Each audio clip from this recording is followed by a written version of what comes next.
अब इसमें बायोलॉजी वाले बच्चे भी हैं और मैथ वाले बच्चे भी हैं, दोनों के मतलब की बात होगी, ठीक है। और जो समझ लो कि सारे कॉन्सेप्ट हम इतने ढंग से डिस्कस कर लेंगे कि इससे बाहर कुछ बचेगा नहीं। मतलब तुम खुद से अगर कोई नया सवाल आएगा ना तुम्हारे सामने, तो तुम खुद अपने आप उस सवाल को समझ के और सॉल्व करना शुरू कर दोगे। ऐसा नहीं है तुम्हें ऐसी ये नहीं सोचोगे कि कुछ रटा रटाया या किया हुआ सवाल आ जाए हमारे सामने, है ना। ये सोच हमें बदलनी है भाई साहब, ठीक है। तो शुरू करते हैं। अब देखो हमने आवेश मतलब चार्ज के बारे में पढ़ा हो, ठीक है, चार्ज के बारे में पढ़ लिया। और क्या पढ़ा हमने? कूलोम्स लॉ, कूलोम का नियम भी पढ़ लिया है। फॉर्मूला पढ़ा है कि नहीं पढ़ा है? क्या कहता है फॉर्मूला? कूलोम का जो फॉर्मूला है वो क्या कहता है कि कोई दो आवेश हो। सबसे पहले तो ये समझ लो मैं बात कर रहा हूं किसकी बेटा? कूलोम्स लॉ की, ठीक है। कूलोम का नियम, दो आवेश होने चाहिए और वो कैसे होने चाहिए? बिंदु आवेश, पॉइंट चार्ज, ठीक है। छोटे छोटे बिंदु आवेश, बिंदु आवेश समझ रहे हो? बिंदु आवेश, और वो भी स्थिर अवस्था में होने चाहिए। तो कोई दो बिंदु आवेश स्थिर अवस्था में रखे हैं, उनके बीच में फोर्स कितना लगेगा ये कौन बताता है? कूलोम का नियम। दोनों आवेशों के बीच में बल कितना लगेगा ये कौन बताता है? कूलोम का नियम। और क्या फॉर्मूला क्या आता है निकल के बेटा? ए बराबर 1/4 पाई एप्सिलॉन नॉट गुणा Q1 Q2 बटे R स्क्वायर, ठीक है। मैं बस जानकारी ले रहा हूं, हम लोग पहले से तैयारी करके रखेंगे कि आज हम क्या पढ़ेंगे, ठीक है। आज तो पहला दिन है, हम समझ लो, तो थोड़ा सा मैं जानकारी दे रहा हूं एक्स्ट्रा, मतलब ये सब मैं फॉर्मूले नहीं बताया करूंगा, ठीक है। सीधे सवाल, सीधे कॉन्सेप्ट, ठीक है। कॉन्सेप्ट समझते हो? कॉन्सेप्ट मतलब किसी चीज को बारीकी से जान लेना, ठीक है, वो कॉन्सेप्ट है, समझ लो। तो बहुत अच्छे से, एक तो ये होता है कि फॉर्मूला हमने रट लिया। अब कुछ सवाल जरा सा भी ट्विस्ट आया, घुमा के सवाल पूछेगा तो वो लग जाओगे। लेकिन हमें क्या चाहिए? हमें चाहिए उसकी पूरी समझ, ये फॉर्मूला कैसे बना, किन हालातों में ये अप्लाई होता है, किन हालातों में ये अप्लाई नहीं होता है, ये सारी चीजें हमें जाननी पड़ेंगी, ठीक है बेटा। तब फिर हमारे सामने कैसा भी सवाल आ जाए, कैसी भी सिचुएशन आ जाए, हम उसको आसानी से सॉल्व कर लेंगे। बात आ रही समझ में? तो अब सबसे पहले तो मुझे ये देखो, ये समझ में आ गया होगा कि ये बिंदु आवेश होने चाहिए, बहुत छोटे, ठीक है। अगर बिंदु आवेश नहीं भी हो, अच्छा मैं तुम्हें एक चीज और बता दूं कि जैसे तुमने अपने नोट्स बनाओगे पढ़ने के लिए, तुम बोर्ड परीक्षा देनी है तुम्हें, तो अपने नोट्स बनाओगे, तो वो तुम नोट्स बनाओ अपनी क्लास से, जो बाकी जो मेन क्लास चल रही है उस हिसाब से, ठीक है। लेकिन एक छोटी सी कॉपी हमारे लिए बना के रखो, ठीक है। अब जब मैं पढ़ाऊंगा, डेली पढ़ाऊंगा, रेगुलर पढ़ाऊंगा, ठीक है। और जब मैं पढ़ाऊंगा तो उसमें तुम्हें क्या करना है कि कुछ भी चीज जो तुम्हें नई लगे उसको तुम नोट कर लो, ठीक है। मतलब जैसे मैंने कहा कि भाई बिंदु आवेश के लिए लागू होता है, तो तुम्हें हो सकता है, तुम्हें ये चीज हो सकता है, मैंने इस पे जोर भी दिया, ये केवल बिंदु आवेशों के लिए ये फॉर्मूला। मतलब अगर हमारे पास कुछ ऐसे बड़े बड़े आवेश आ जाए, मान लो कल को मैं एक वस्तु ऐसी ले लूं, कोई गोलीय वस्तु है या कोई और वस्तु है, ठीक है, और इस वस्तु को कुछ आवेश दे दूं बच्चों, ठीक है। तो जब मैं इस वस्तु को कुछ आवेश दे देता हूं और इसके पास मान लो मैंने एक तार रख दिया, उसको कुछ आवेश दे दिया, ठीक है बेटा। अब इस पे भी प्लस है, इस पे भी प्लस है, तो ये प्रतिकर्षित तो करेगा, बल तो लगेगा इनमें आपस में, है ना। देखिए सवाल ये है कितना बल लगेगा, तो फिर सवाल ये है कि क्या ये वाला फॉर्मूला यहां लगा देंगे? क्यों नहीं लगाएंगे? क्योंकि ये वेरी गुड बिंदु आवेशों के लिए है। तो अब अपने आप दिमाग में आएगा आपके कि फिर सर यहां क्या करना चाहिए, जब ये बिंदु आवेश के लिए ये फॉर्मूला तो यहां के लिए हो गया सर, तो सर यहां पे सर इस स्थिति में हमें क्या करना चाहिए? तो इस स्थिति में बेटा हमें समाकलन और अवकलन की सहायता लेनी होती है, कैलकुलस पे जाना होता है। अब बायो वाले कुछ बच्चे जो हैं वो घबरा जाते हैं, तो चिंता मत करो यार, मतलब तुम्हें फिजिक्स में जो समाकलन अवकलन लगाना होता है ना बेटा, वो इतना बेसिक लगाना होता है बिल्कुल, उसके लिए तुम्हें मैथ की किताब पढ़ने की जरूरत नहीं, ठीक है बेटा।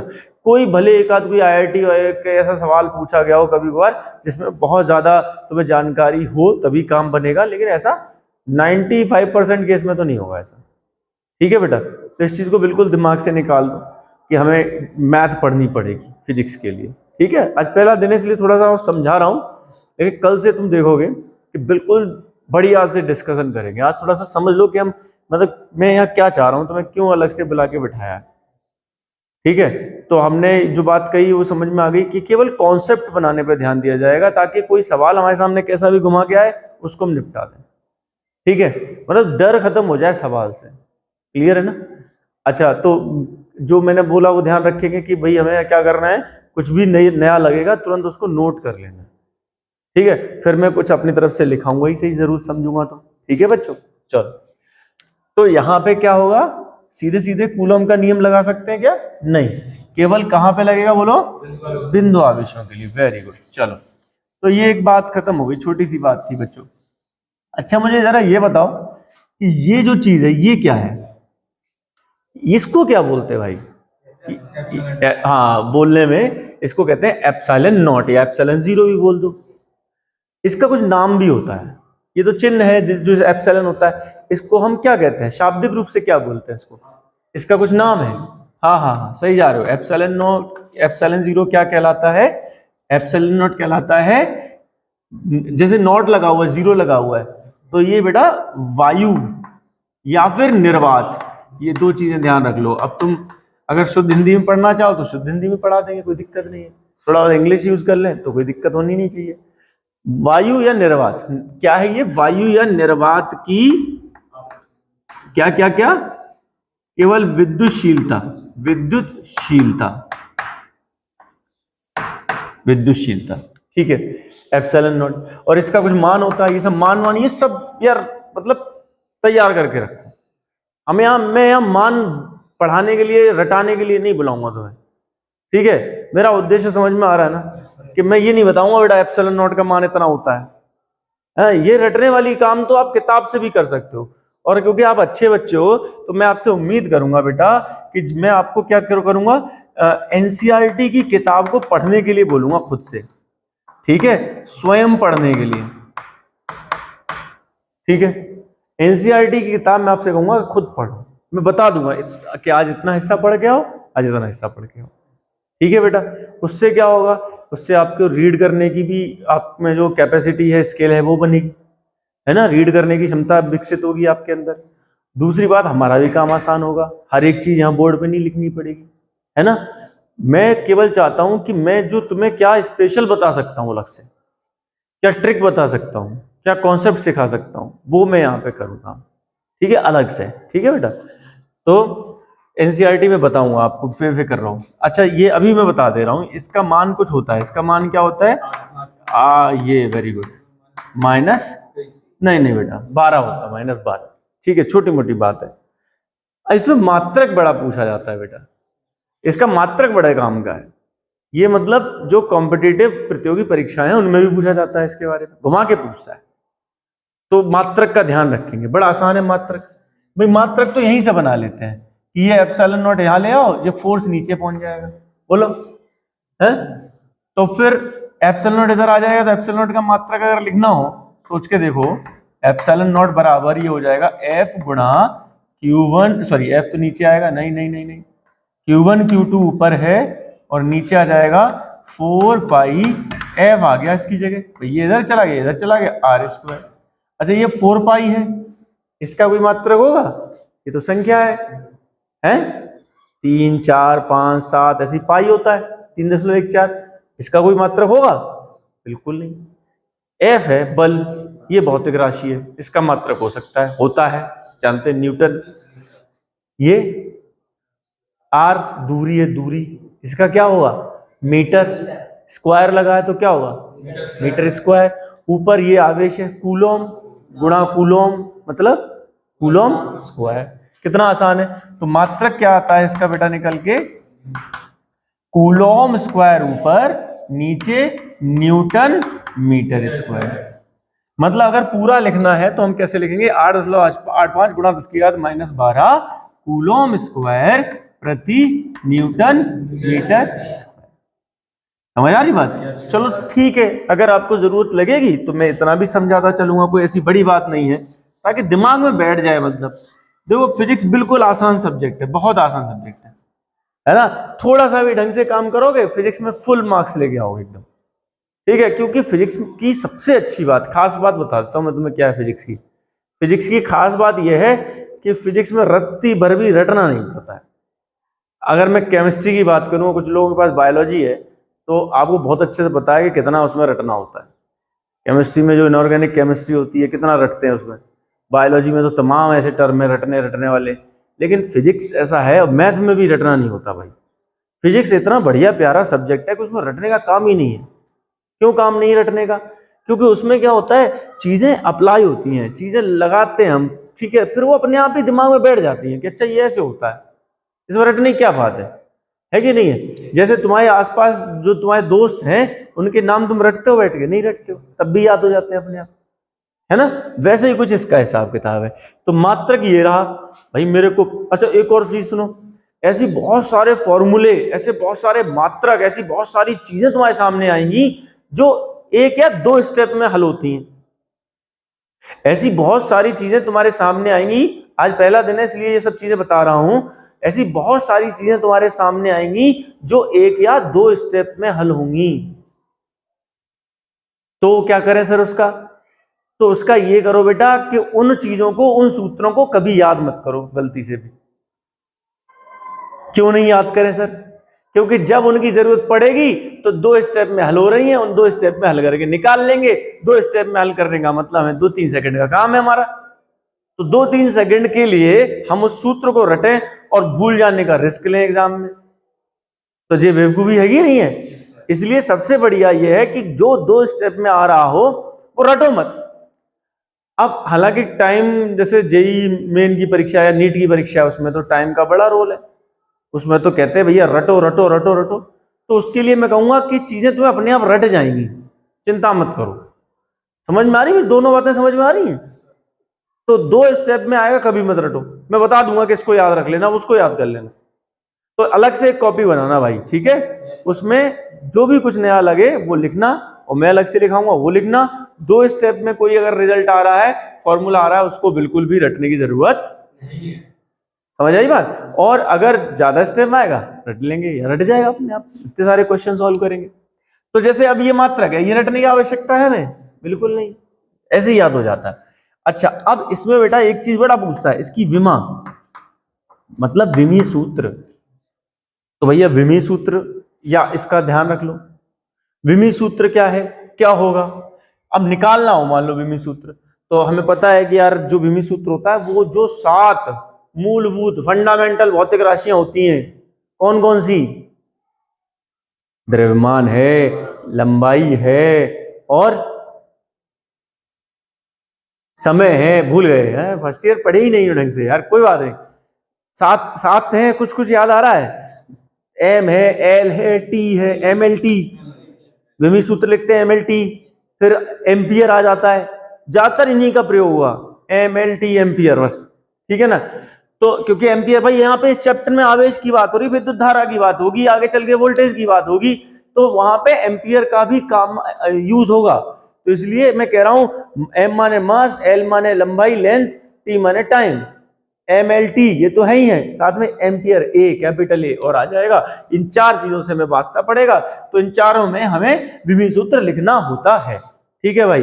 अब जैसे कूलॉम स्क्वायर है यहाँ पे, तो कूलॉम, अब कूलॉम को लाओ एम्पियर में, कैसे लाओगे? विद्युत धारा बराबर आवेश बटे समय होता है, पता होना चाहिए। तो आवेश बराबर क्या आएगा? I × T। अब यहाँ पे I का मतलब हो गया एम्पियर और T का मतलब ये टाइम T हो गया। तो इसका मतलब कूलॉम जो बनेगा वो AT बनेगा। और यहाँ बच्चों कूलॉम क्या है? यहाँ पे कूलॉम स्क्वायर है। क्या है यहाँ पे? Coulomb square. तो यहाँ पे बताओ AT का स्क्वायर बनेगा कि नहीं बनेगा? AT स्क्वायर बटे, अब ये न्यूटन है, न्यूटन इनको भी लाओ मूलभूत में, फंडामेंटल में। तो न्यूटन को लाओगे तो क्या बनेगा? M1 L1 T-2, याद रहना चाहिए। वैसे तो जो इसका रिजल्ट आएगा बेटा, अच्छा यहाँ केवल कोई घात नहीं है, और ये M है मतलब मीटर, ये L2 हो ही जाएगा। अब फटाफट इसको सॉल्व कर लो, ये होगा A2 T2 ऊपर भाई 2 दोनों का वर्क कर दिया ना अलग अलग, और नीचे क्या आएगा? M1 L1 और L2 बेटा मिला के बताओ क्या बनेगा, L3, very good, M1 L3 T minus 2। समझ में आया? अब इसको मैं सेट कर लेता हूं, ऊपर ले जाता हूं, ये हो जाएगा M माइनस 1 L माइनस 3 और ये T माइनस 2 पर पहुंच के T, तो टोटल कितना बन जाएगा, T4, वेरी गुड। और ये हो जाएगा A T4A2। ये बनता है विमी सूत्र किसका, किसका, एप्सिलॉन का। एप्सिलॉन नॉट या एप्सिलॉन बोलो एक ही बात है, क्योंकि यहाँ पे कोई मान तो लिख नहीं रहे, तो ये इससे मैटर नहीं करता कि ये निर्वात के लिए लिख रहे हो या तुम किसी और माध्यम के लिए लिख रहे हो, क्योंकि यहाँ मान थोड़ी ना लिख रहे हैं हम, यहाँ मात्रक लिख रहे हैं। तो चाहे वो निर्वात का हो चाहे किसी माध्यम का हो, मात्रक तो सेम ही रहेगा बेटा। कोई भी वाहन हो 10 मीटर पर सेकंड से चल रहा है या 50 मीटर पर सेकंड से चल रहा है, जो वेग है या जो चाल है उसका मात्रक तो मीटर पर सेकंड ही लिखा जाएगा, मान कितना भी हो सकता है। तो ऐसे यहाँ मान की बात थोड़ी ना हो रही है, यहाँ विमी सूत्र की बात हो रही है। तो ये क्लियर हो गया। अब मैं तुम्हें सलाह दूंगा कि ये यार मतलब याद होना चाहिए आपको, मुंह जबानी याद होना चाहिए। ये जो ऑब्जेक्टिव क्वेश्चन आते हैं ना तुम्हारे बोर्ड एग्जाम में, डायरेक्ट पूछ लेता है, ठीक है, कि बताओ कौन सा सही विमी सूत्र है। ठीक है बेटा, तो मैं समझता हूँ ये वाली बात तुम्हें क्लियर हो रही होगी। ठीक है, अब तुम इसमें अगर ये लिखना चाहो तो लिख लो, विमी सूत्र वगैरह लिख लो, ज्यादा कुछ लिखने की आवश्यकता नहीं है। केवल तुम क्या लिख लो, जो कूलॉम का तुमने नियम लिखा है उसमें बस ये लिखो कि भाई ये हेडिंग डालोगे और शॉर्ट में लिख लो कि यह नियम बिंदु आवेशों के लिए है। पहली बात, फॉर्मूला तो तुम्हें पता ही है, या फॉर्मूला भी लिख लो चलो दूसरे पॉइंट पर। ठीक है, बिंदु आवेशों के लिए, स्थिर बिंदु आवेशों के लिए यह नियम स्थिर बिंदु आवेशों के लिए मान्य है। ठीक है बच्चों, अब तुम विमी सूत्र लिख लो। ये मैंने, पता है, मैं जानता हूं मैंने तुम्हें बहुत कोई नई बात नहीं बताई है, क्योंकि ये तो बहुत ही कॉमन है, किताबों में मिलेगा, हर मॉडल पेपर में उठा के देख लो। अब मैं तुम्हें बताऊंगा नई बात यहां से आगे। ठीक है, वो अब नया सीखोगे तुम। समय कम रहता है बहुत, देखेंगे कैसे ज्यादा समय किया जा सकता है।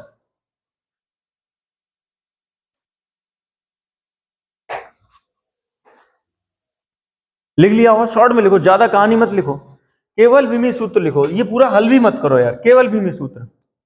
ठीक है बच्चे, लिख लिया, चलो बहुत बढ़िया, शाबाश।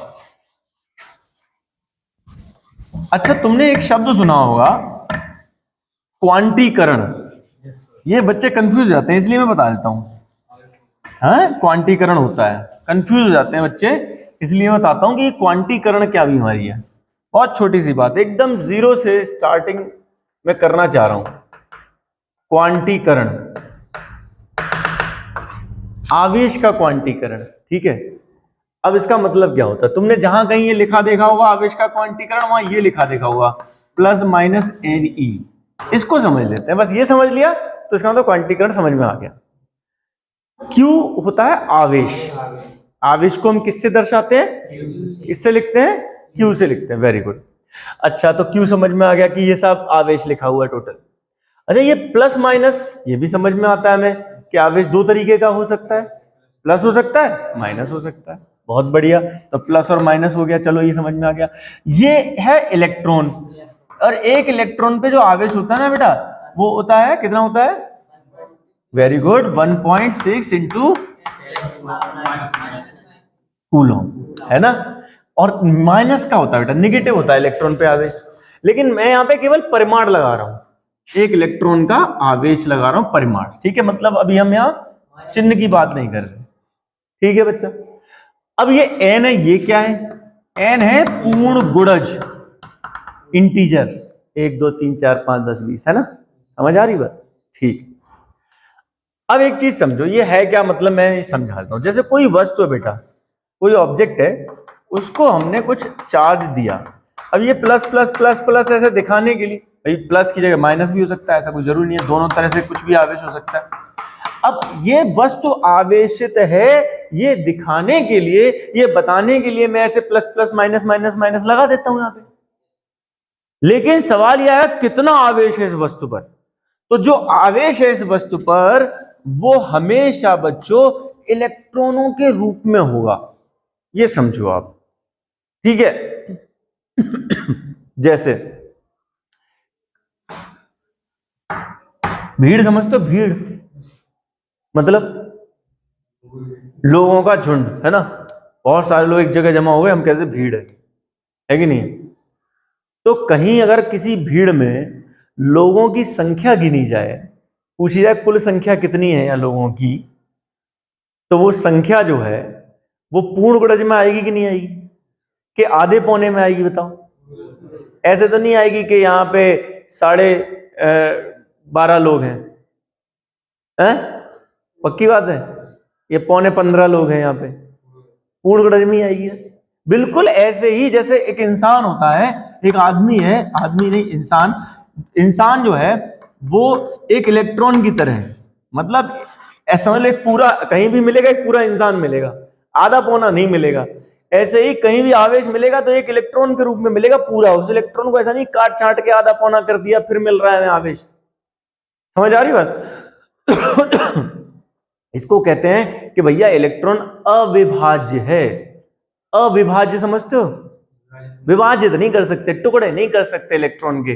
तो कहीं भी इलेक्ट्रॉन आवेश होगा इलेक्ट्रॉनों के रूप में होगा, और इलेक्ट्रॉन टुकड़े नहीं हो सकते। तो इलेक्ट्रॉन जैसे इंसान की मैं बात कर रहा हूं वैसे इलेक्ट्रॉन है। अब कहीं मैं बोला कि भीड़ में 50, 100, 200, 500 या मान लो एक संख्या मान लो 543 लोग हैं, तो वहां पे कहीं पॉइंट दशमलव में कुछ आया क्या? आ सकता है? नहीं आ सकता। वही हाल इस आवेश का है कि कहीं आवेश होगा तो इलेक्ट्रॉनों के पूर्ण गुणज में होगा, इलेक्ट्रॉनों की भीड़ के रूप में होगा, ठीक है, कि 10, 50, 100 इलेक्ट्रॉन, कहीं ऐसा नहीं होगा 101.2 इलेक्ट्रॉन।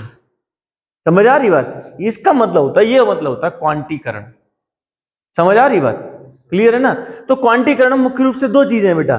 जब भी हम किसी भी राशि के जैसे यहाँ आवेश के क्वांटीकरण की बात कर रहे हैं तो दो चीजें हैं। हम एक तो आवेश का सबसे छोटा मान वहां परिभाषित करते हैं, ध्यान से समझ लेना मेरी बात को। एक तो आवेश का सबसे छोटा मान परिभाषित करते हैं।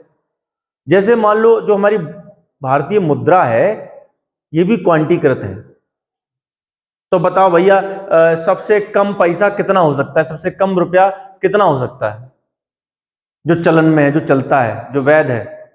1 रुपया। क्या अठन्नी चलेगी? क्या अठन्नी कहीं हो सकती है? तुम्हारे पास अठन्नी है मतलब बेकार है, वो किसी गिनती में नहीं है। तो सबसे कम कितना हो सकता है? 1 रुपया। ऐसे ही सबसे कम आवेश कितना हो सकता है? 1 इलेक्ट्रॉन। समझ आ रही बात?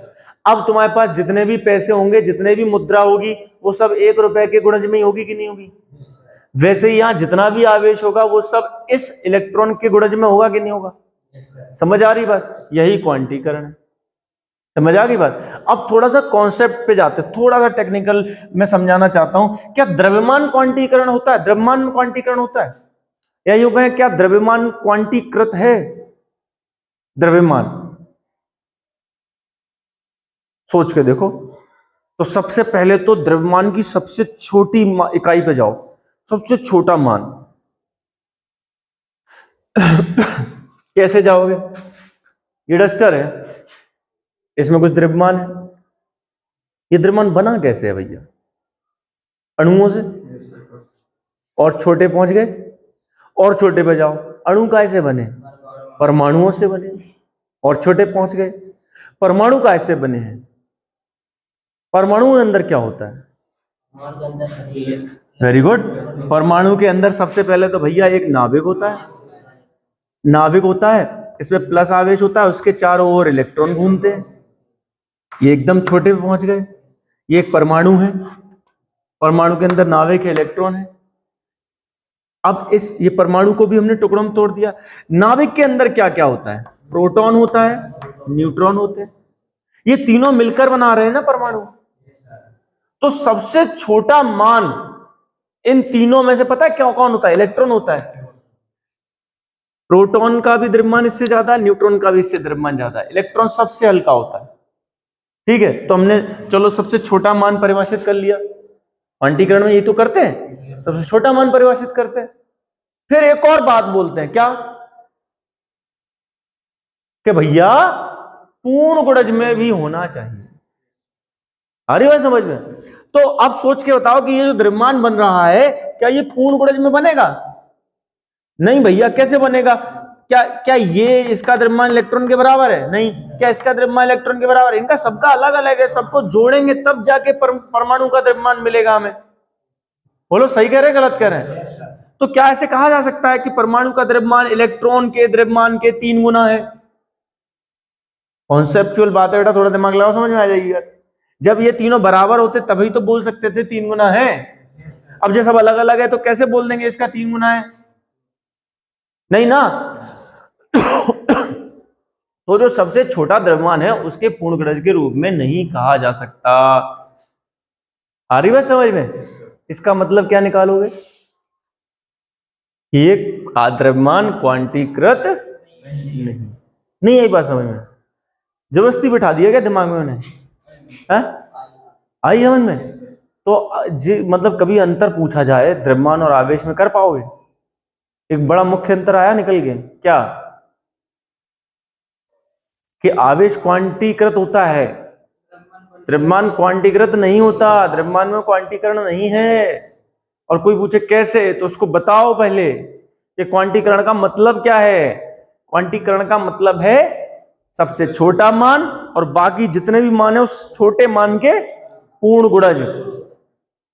लेकिन ऐसा द्रव्यमान में संभव नहीं है। सबसे छोटा मान तो हमने इलेक्ट्रॉन बोल दिया, लेकिन अब जो भी द्रव्यमान होगा क्या वो हमेशा इलेक्ट्रॉन के गुणज में आएगा, पूर्ण गुणज में आएगा? ना भैया।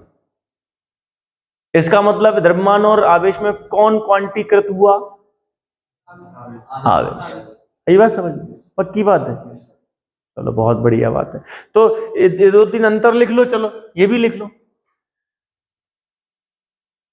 अभी कूलॉम के नियम से संबंधित बहुत सारी बात मैं करूंगा, बट ये लिख लो, नोट लगा के लिख लो चाहो तो, ठीक है। इसमें क्या लिखोगे कि आवेश क्वांटीकृत होता है किंतु द्रव्यमान नहीं होता। द्रव्यमान क्वांटीकृत नहीं होता।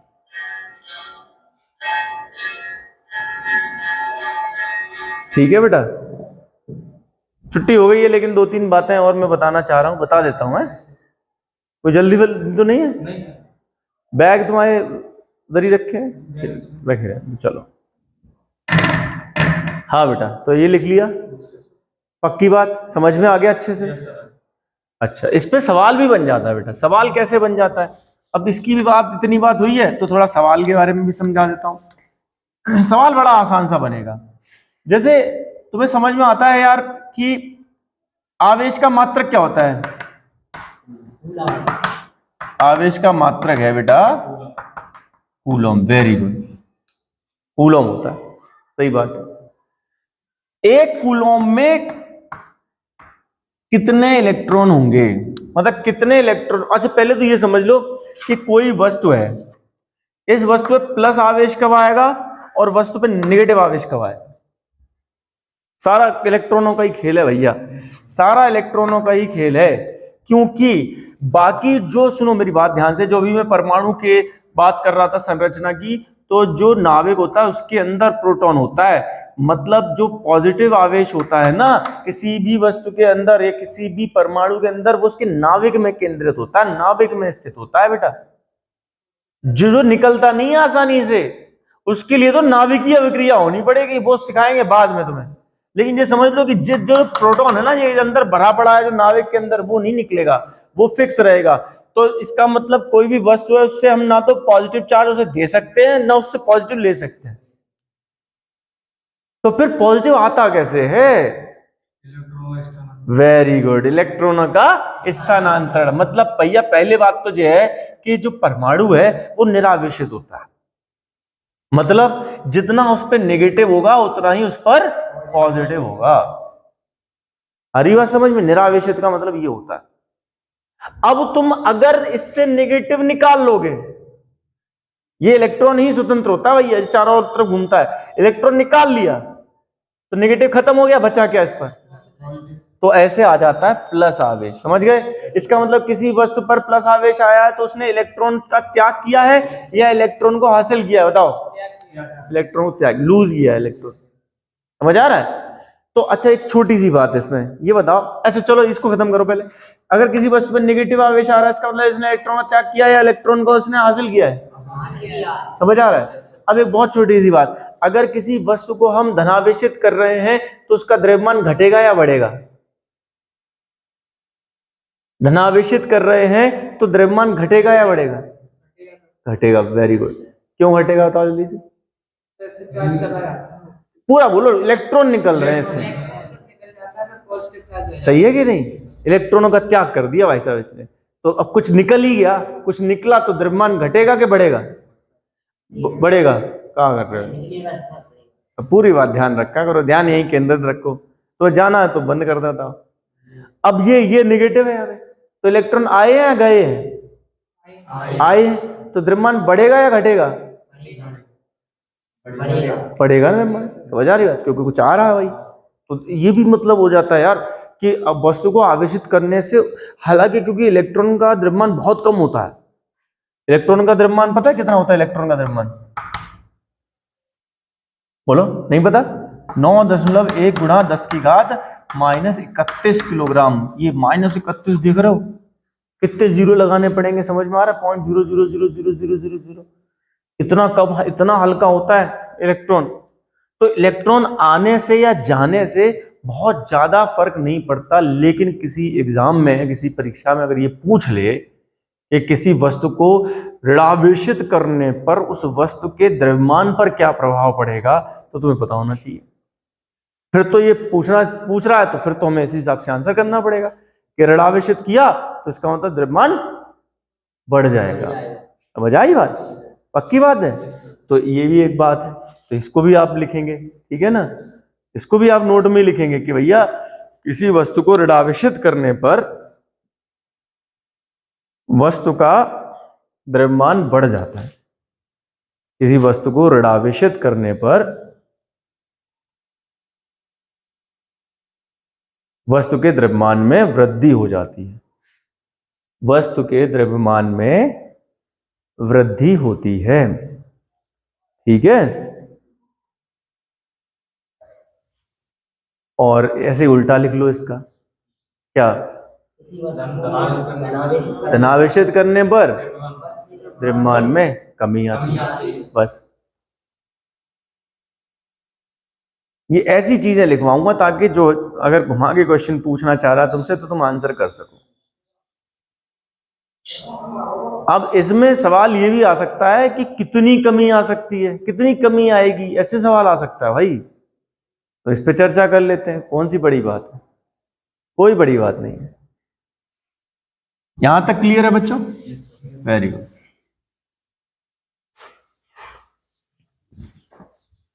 चलो भैया आगे देखो।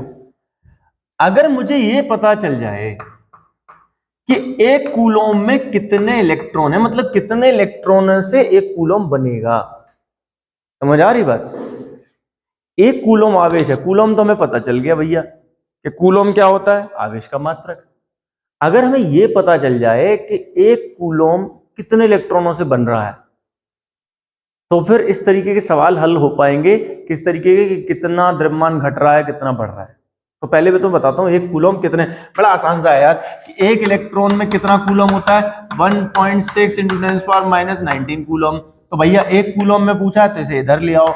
एक कूलम बराबर कितना हो जाएगा? 1/1.6 × 10 की घात -19 इलेक्ट्रॉन। बोलो, इसको हल करो, 10 की घात -19 ऊपर जाएगा तो 10 की घात +19 हो जाएगा। मैं ऐसे लिख देता हूं 10/1.6 × 10 की घात +18। बोलो कोई दिक्कत? भाई 19 में से एक इधर निकाल लिया। अब 10 को जब 1.6 से भाग लगा तो ये लगभग 6.25 निकल के आता है बेटा। आप चेक कर लेना, इतने इलेक्ट्रॉन। तो एक कूलम आवेश इतने इलेक्ट्रॉनों से बनता है। मतलब अगर किसी वस्तु से इतने इलेक्ट्रॉन निकल जाएं, किसी वस्तु से इतने इलेक्ट्रॉन निकल जाएं, तो उस वस्तु पे कितना आवेश आएगा? प्लस का या माइनस का? प्लस का। Very good. किसी वस्तु पर इतने इलेक्ट्रॉन आ जाएं तो कितना आवेश बनेगा? माइनस का 1 कूलम। Very good. समझ आ रही बात? तो मुझे बताओ, अगर किसी वस्तु को हम -5 कूलम आवेश कर रहे हैं, इसका द्रव्यमान बढ़ा या घटा? बढ़ा। कितना बढ़ा? द्रव्यमान में वृद्धि, द्रव्यमान में तनिक वृद्धि तो बताइए, कितना बढ़ा? डेल्टा एम निकाल के बताइए। तो सबसे पहला काम ये होगा कि ये पता लगाओ कितने इलेक्ट्रॉन आए, और नंबर ऑफ इलेक्ट्रॉन अगर निकालना है तो बड़ा आसान है, एक कूलम में इतना, या फिर क्यू बराबर एन ही लगा दो। क्यू कितना है? -5। एन कितना है? एन निकालना है कितने इलेक्ट्रॉन, और एक इलेक्ट्रॉन का आवेश है तो और सुनो, माइनस तो ये दिखा रहा है आए, प्लस होता तो गए, तो माइनस यहां मत लगाया करो, तो क्योंकि यहां आए गए यहां तो नहीं दर्शाया जा रहा, तो परिमाण लगा रहे। 1.6 गुणा 10 की घात -19, यहां से एन हल करके निकाल लो। या फिर हम एक चीज कर सकते हैं कि हमें पता है भैया एक कूलम आवेश बनता है 6.25 गुणा 10 की घात 18 इलेक्ट्रॉन से, इसको याद रखेंगे। तो बताओ 5 कूलम कितने से बनेगा? कुछ नहीं करना है, 5 से कर दो गुणा। भाई एक पेन आता है 10 रुपए का, तो 5 पेन कितने के आएंगे? गुणा ही तो कर देते। तो 5 गुणा 6.25 गुणा 10 की घात 18 इलेक्ट्रॉन। अब ये जो भी आएगा निकल के, ये जो भी आएगा कितना आएगा? 31.25 कुछ आ रहा होगा, गुणा 10 की घात 18 इलेक्ट्रॉन। इतने इलेक्ट्रॉन, इसका मतलब वस्तु पर आए। समझ आ रही बात? द्रव्यमान वृद्धि कैसे निकालेंगे? कौन बच्चा बताएगा? द्रव्यमान वृद्धि ही तो पूछिए, कैसे निकालें? हमें इतना पता चल गया इतने इलेक्ट्रॉन आए हैं वस्तु पर, तो बताओ वस्तु का द्रव्यमान कितना बढ़ा, कैसे पता चलेगा? बताइए। बहुत छोटी सी बात पूछ रहा हूं यार।